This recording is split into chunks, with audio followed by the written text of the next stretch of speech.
Hello students, एक बार फिर से मैं आपका स्वागत करता हूं एडू फ्यूचर चैनल पे। जैसा कि आपको पता है, ये चैनल आपको साइंस और मैथ का टॉपिक रिवाइज करवाता है और आपके लिए प्रॉपरली डील करता है सब्जेक्ट को। तो आज मैं आपके सामने, आप देख रहे होंगे, एक टॉपिक लेकर के आया हूँ क्लास 10 का, और वो है हाउ डू ऑर्गेनिज्म रिप्रोड्यूस। काफ़ी इंपॉर्टेंट टॉपिक माना जाता है क्लास 10 के पॉइंट ऑफ व्यू से, जिसमें हम लोगों को बहुत सारी बेसिक बातें जाननी हैं। तो चलिए शुरू करते हैं इस टॉपिक को। तो हाउ डू ऑर्गेनिज्म रिप्रोड्यूस, सबसे पहला इंपॉर्टेंट बात इस चैप्टर में हम लोग को ये जानना है कि what is reproduction actually. Reproduction होता क्या है। So if we can define it, अगर हम लोग रिप्रोडक्शन को डिफाइन करते हैं तो हम लोग क्या बोलेंगे कि it is a kind of biological process. ये कैसा प्रोसेस है भाई? It is a biological process. We can also so it that living process. ये एक लिविंग प्रोसेस है। आपको पता होगा ये एक लिविंग प्रोसेस है, but actually it is a non defining process. We cannot determine the living properties of any types of organism by the basis of reproduction, on the basis of reproduction. Reproduction के आधार पे आप ये नहीं कर सकते कि organism living है या नॉन लिविंग है, क्योंकि ये नॉन डिफाइनिंग प्रोसेस है. Every living organism not able to reproduce. हर लिविंग ऑर्गेनिज्म में रिप्रोडक्शन नहीं होता. Okay, if we have some example, जैसे आप जानते होंगे वर्कर हनी बी, है ना.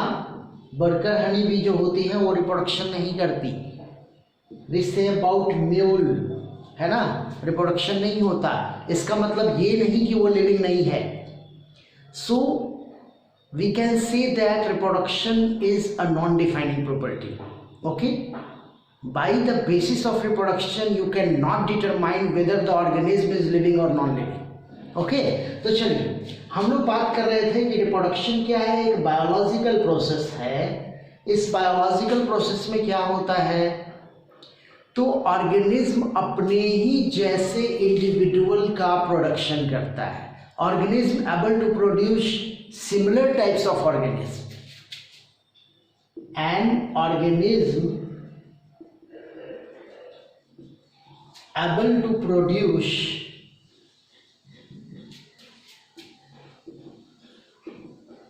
similar types of organism. So this is called what? Reproduction. इसी को हम लोग बोलते हैं रिप्रोडक्शन. सो डिफिनेशन के पॉइंट ऑफ व्यू से हम लोग क्या बोलेंगे? It is a kind of biological process in which an organism able to produce similar types of organism. एक ऑर्गेनिज्म अपने ही जैसे ऑर्गेनिज्म का फॉर्मेशन करता है, इसी को हम लोग कहते हैं रिप्रोडक्शन. तो अगर आप एनसीईआरटी को प्रॉपर वे में पढ़ो, क्लास 10 के एनसीईआरटी को आप प्रॉपर वे में पढ़ो, तो वहाँ पे आपको एक चीज मिलेगा. एक क्वेश्चन राइज किया गया है आपसे कि do organism create exact copy of themselves. The question is what? Do organism create exact copy? क्या एक ऑर्गेनिज्म जो होता है वो अपने ही एग्जैक्ट कॉपी को तैयार करता है? द आंसर इज मे और मे नॉट. हो भी सकता है, नहीं भी हो सकता है. ये डिपेंड करता है, ये सिचुएशन पे डिपेंड करता है. सो सबसे पहले हम लोग इसी बातों को जानने की कोशिश करेंगे कि क्या एक ऑर्गेनिज्म अपना एग्जैक्ट कॉपी तैयार करता है. देखिए जरा इस बातों को.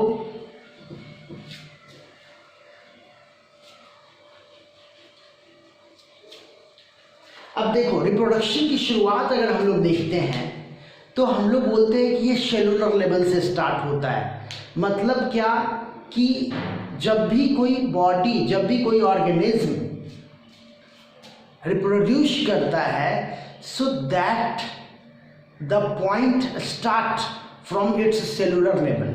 इसके लिए हम लोग को ये जानना पड़ेगा कि सेल में वो कौन सा मैकेनिज्म है जो इस सारी चीज को हैंडल करता है। If we consider about a cell, अगर हम लोग एक सेल को कंसीडर करें तो सेल के अंदर क्या होता है, सेल का जो सेंटर होता है दैट इज न्यूक्लियस। सेल के अंदर क्या होता है, न्यूक्लियस होता है। न्यूक्लियस को अगर हम लोग कंसीडर करें तो उसके अंदर वो कौन सा मैटर होता है जो कैरेक्टर के लिए रिस्पॉन्सिबल होता है, दैट इज क्रोमोसोम्स। न्यूक्लियस के अंदर क्या पाया जाता है, क्रोमोसोम्स पाया जाता है। And if we consider about the chromosome, it consist basically two things, two biochemicals occur in the structure of chromosomes, that are DNA and protein। वो दो बायोकेमिकल जो क्रोमोसोम्स के अंदर होता है वो होता है DNA and protein। So DNA is what? DNA is actually deoxyribonucleic acid। ये क्या है, ये है डीऑक्सीराइबोन्यूक्लिक एसिड, ये है डीएनए आपका। And DNA is also considered as information source for makeup of protein. Actually में ये इंफॉर्मेशन सोर्स माना जाता है प्रोटीन का। डीएनए जो होता है इसको हम लोग क्या बोलते हैं, information source of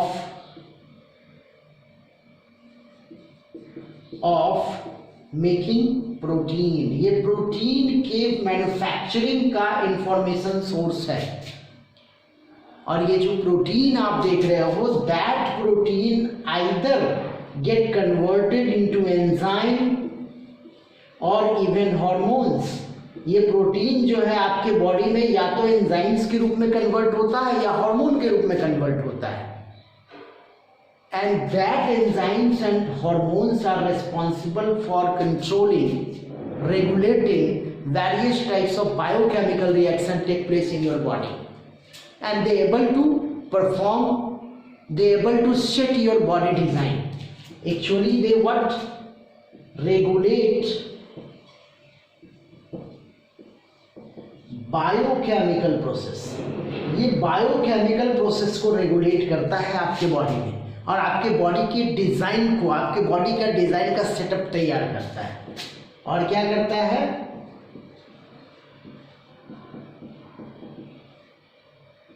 आपके बॉडी का डिजाइनिंग करता है।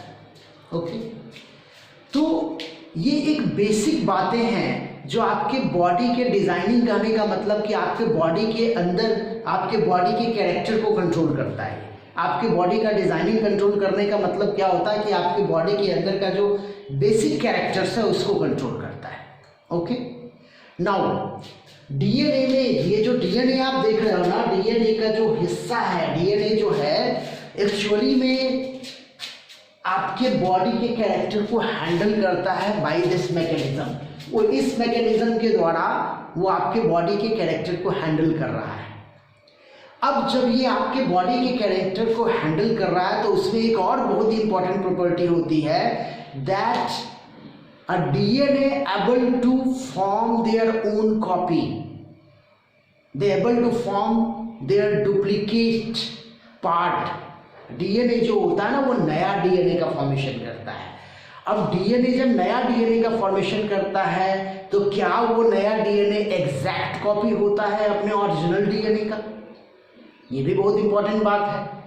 अब इसी बात को आगे बढ़ा रहा हूं मैं कि ये तो हम लोगों ने समझ लिया कि how does a DNA able to handle a character. एक डीएनए जो होता है ना वो हैंडल कैसे करता है कैरेक्टर को, कि डीएनए के पास क्या होता है, इंफॉर्मेशंस अवेलेबल होते हैं प्रोटीन की कंस्ट्रक्शन के लिए। इस प्रोटीन के कंस्ट्रक्शन के बाद वो प्रोटीन का कन्वर्शन होता है आइदर हार्मोन्स में, आपके बॉडी पार्ट्स के डिजाइनिंग में, या फिर एंजाइम्स में जो वेरियस टाइप के बायोकेमिकल रिएक्शंस को हैंडल करता है। अब ये बायोकेमिकल रिएक्शंस का जो प्रॉपर्टीज है, उसका जो कैरेक्टर है, वो टोटली डिपेंड करता है आपके डीएनए के अंदर जो इंफॉर्मेशंस प्रेजेंट होते हैं उसके ऊपर। तो मैंने एक और बात आपको बताया कि DNA able to form DNA जो होता है ना, वो डीएनए बनाता है by the means of replication. By the means of replication एक डीएनए तैयार करता है रेप्लिकेशन पॉइंट से। ओके, और ये जो रेप्लिकेशन होता है वो कहाँ होता है? तो इवन सेल के अंदर होता है, न्यूक्लियस के अंदर होता है। And by the biochemical reaction this replication can be possible inside the cell. DNA able to form DNA, this method is called as replication, and for this purpose there are number of biochemical reactions take place inside the cell at nuclear level. Okay, so by the means of biochemical reaction this replication is possible. ये replication possible होता है एक cell के अंदर biochemical reactions के setup से, उसी के वजह से ये रिएक्शन पॉसिबल होता है। नाउ अब बात मैं कर रहा हूं कि सेल के अंदर जो बायोकेमिकल्स रिएक्शंस हो रहे हैं वो क्या करते हैं भाई? वो एक्चुअली में डीएनए का फॉर्मेशन करते हैं। अब अगर इस बायोकेमिकल रिएक्शन में कोई चेंजेस होता है, क्योंकि एक बहुत ही इंपॉर्टेंट बात यह है कि there are no any biochemical reactions are exactly same. हर बायोकेमिकल रिएक्शंस एग्जैक्टली सेम नहीं होता। There are few differences occur at each segment or every part of the biochemical reaction. थोड़ा बहुत differences होता है। तो जब थोड़ा बहुत differences होगा इसका मतलब क्या? The new DNA is exactly not the copy of previous DNA. We can also say that daughter DNA is not the exactly copy of parent DNA or mother DNA. ये mother DNA का exactly copy नहीं होता। Okay, तो जब ये exactly copy नहीं होगा तो उसके ऊपर एग्जैक्ट इंफॉर्मेशन ऑफ प्रोटीन भी तो नहीं होगा। जो प्रोटीन का इंफॉर्मेशन इस डीएनए के पास है, same kind of information is commonly not occur over this DNA. 100% exact copy ये डीएनए के ऊपर नहीं जाएगा। देयर आर सम डिफरेंसेस, थोड़ा बहुत डिफरेंसेस होता है। Okay, and that differences may cause different body design, क्योंकि इसका जो बॉडी डिजाइन होगा और इसका जो बॉडी डिजाइन होगा वो दोनों में कुछ डिफरेंसेस आ जाएंगे। Okay, and that differences in the term of individual is considered as variation.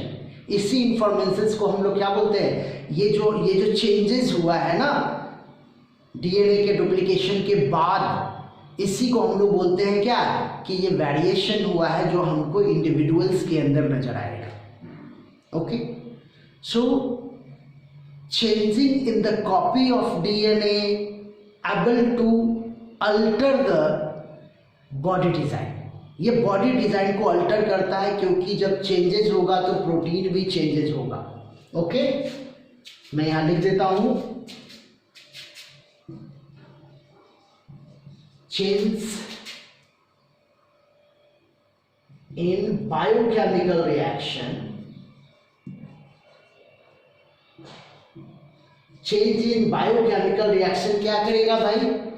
तो प्रोटीन में भी चेंजेस लाएगा। Change in nature of protein, ये प्रोटीन का भी नेचर क्या करता है? बदल देता है। और जब प्रोटीन का नेचर बदलेगा तो फिर क्या होगा भाई? बॉडी डिजाइन भी चेंज कर जाएगा। Change in body design. Okay, तो इस तरह से बॉडी डिजाइन जो होता है वो चेंज होता है।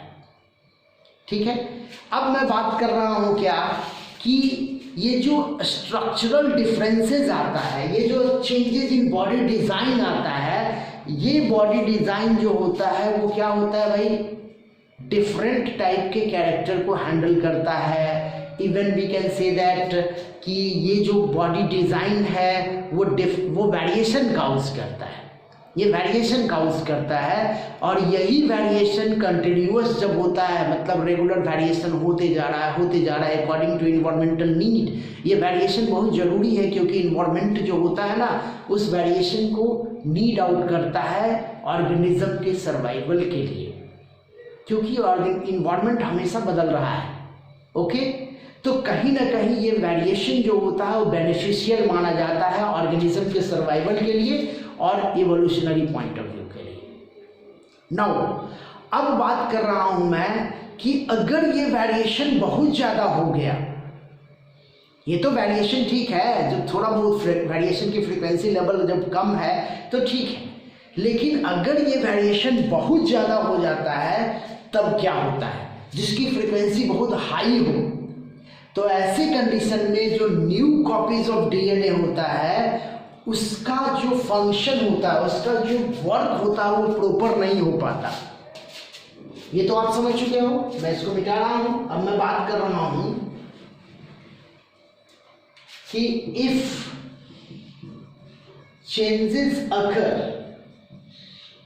एट हाई फ्रीक्वेंसी, अगर ये चेंजेस क्या हुआ, उसकी फ्रीक्वेंसी लेवल बहुत हाई है, अगर ये हाई फ्रीक्वेंसी लेवल का चेंज है तब क्या होगा, तब आप ऐसा समझ सकते हो कि ये हाई फ्रीक्वेंसी लेवल का जो चेंजेस होता है ना, वो डीएनए को प्रॉपर फंक्शन जो उसका होना चाहिए था वो होने नहीं देता है। इसका मतलब the new copied of DNA unable to work properly,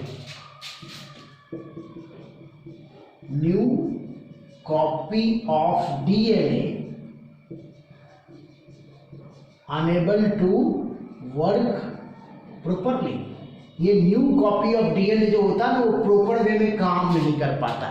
जब new copy of DNA proper way में काम नहीं कर पाएगा तो इससे क्या होगा, इससे ऑर्गेनिज्म का जो सर्वाइवल होगा वो प्रॉपर वे में नहीं हो पाएगा। कहने का मतलब क्या, there are no similar mechanism occur inside the new individual. जो सिमिलर मैकेनिज्म होना चाहिए था, देखिए सिमिलरिटी और आइडेंटिकल में फर्क होता है, इस बात को आपको समझना है कि जब मैं बात कर रहा हूं सिमिलर, कहने का मतलब not exact copy but almost basic things are same.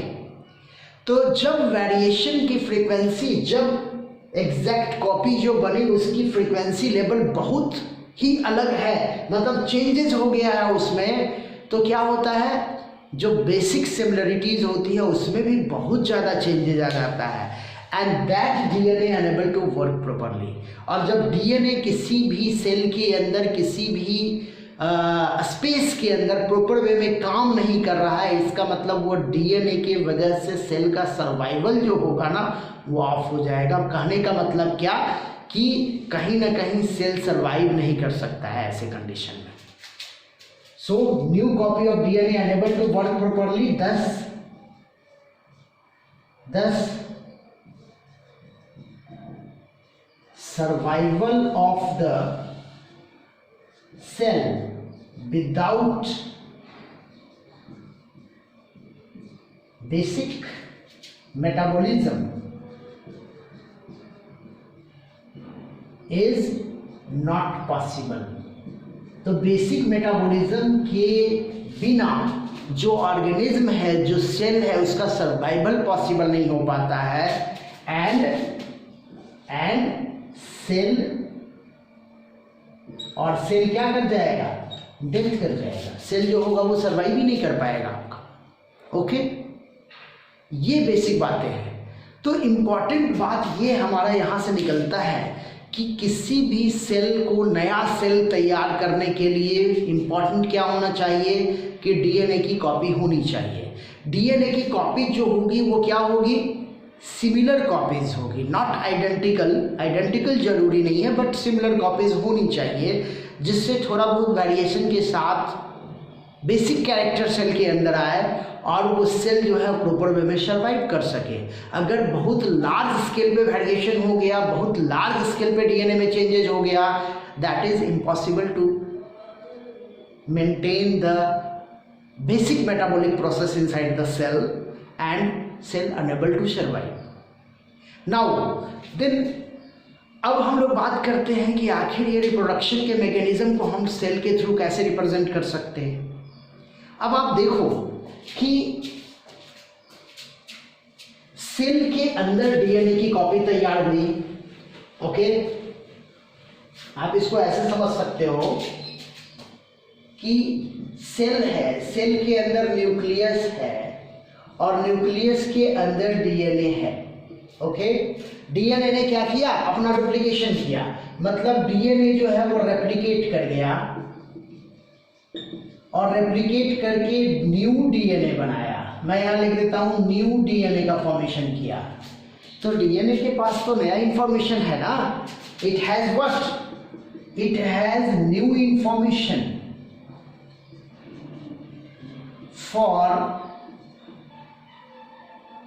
For makeup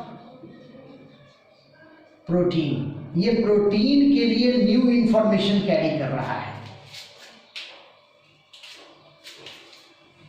ये प्रोटीन जो है प्रोटीन के लिए न्यू इंफॉर्मेशन कैरी करेगा।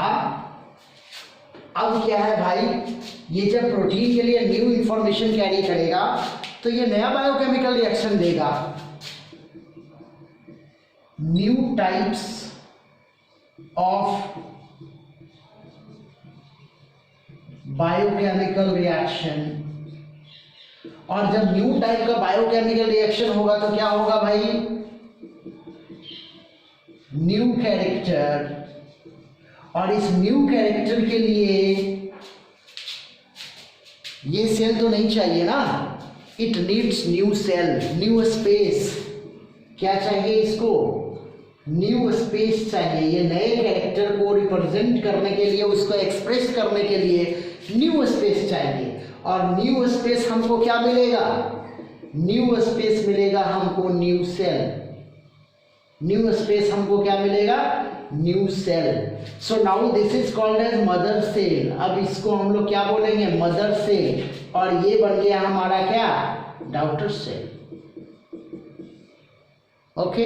हम न्यू सेल के पहले एक और चीज जोड़ सकते हैं, न्यू न्यूक्लियस, क्योंकि भाई न्यूक्लियस ही नया हो जाएगा और नया न्यूक्लियस के बाद फिर क्या होगा, नया सेल होगा। तो इस तरह से हम कह सकते हैं कि नया सेल का फॉर्मेशन होता है बाय दिस प्रोसेस। तो कहीं ना कहीं रिप्रोडक्शन के लिए जो मैकेनिज्म है, जो सेलुलर मैकेनिज्म है, वो स्टार्ट कहाँ से हो रहा है, तो डीएनए से हो रहा है, क्योंकि डीएनए ही कैरेक्टर को हैंडल कर रहा है।